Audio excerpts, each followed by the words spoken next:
मेरा बच्चा मुझे इग्नोर कर रहा है और जो मैंने टारगेट्स प्लान करके रखे हैं वो मैं कंप्लीट नहीं कर पा रही हूँ, क्योंकि मैं जिस भी रूम में जाती हूँ, मैं जहाँ जाती हूँ वो मुझसे दूर भाग रहा है, right? So let's understand the reason of ignorance and the solution as to how to deal with this ignorance behavior. So number one reason is reason of overburdening your kid. आप अपने बच्चे को overburden कर रहे हैं. Number two, उसकी capacity से भी ज़्यादा आप उससे एक्सपेक्ट कर रहे हैं. नंबर थ्री, आप अपने डे को स्ट्रक्चर्ड वे में प्लान नहीं कर रहे हैं, उसकी वजह से सारा मेस होते जा रहा है. एंड जो मेस है, जो टेंशन है, वो बच्चे पर दिख रहा है. And that's why, because of all this 3 points, your kid is ignoring you.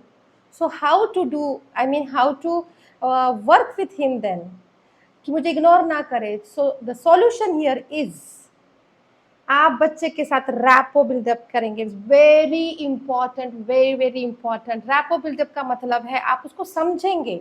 तो वो कैसे समझेंगे? तो एक्टिविटीज जब मैं प्लान कर रही हूँ, उस एक्टिविटीज में मैं ऐसे एक्टिविटीज लूंगी कि जिसमें मेरे बच्चे को प्रॉब्लम है. वो एक्टिविटी अगर मैंने पहले ली तो उसके बाद की एक्टिविटी में मैं थोड़ी लेस लेस डिफिकल्ट एक्टिविटी, और जो मेरा बच्चे को बहुत अच्छी लगती है वो एक्टिविटी मैं उसके पीछे डालूंगी. उसके नीचे मैं और थोड़ी सी डिफिकल्ट एक्टिविटी डालूंगी. So this approach is known as the sandwich approach, wherein I have set the schedule और the activities in the way my kid is not overburdening, right? So overburden नहीं करना है. Number two is उसका level अभी नहीं है इतना और हम बहुत ज़्यादा उससे एक्सपेक्ट कर रहे हैं फ्रस्ट्रेशन की वजह से. The kid is ignoring you. Number three is, अगर आपके दिन को आपने स्ट्रक्चर नहीं किया, मतलब आपके पास कम टाइम है, लाइक 2 आवर्स है, एंड उसके बाद आपके पास टाइम नहीं है, तो you are pulling your kid like ये भी करना है, वो भी करना है, वो भी करना है, और इसलिए वो भाग रहा है.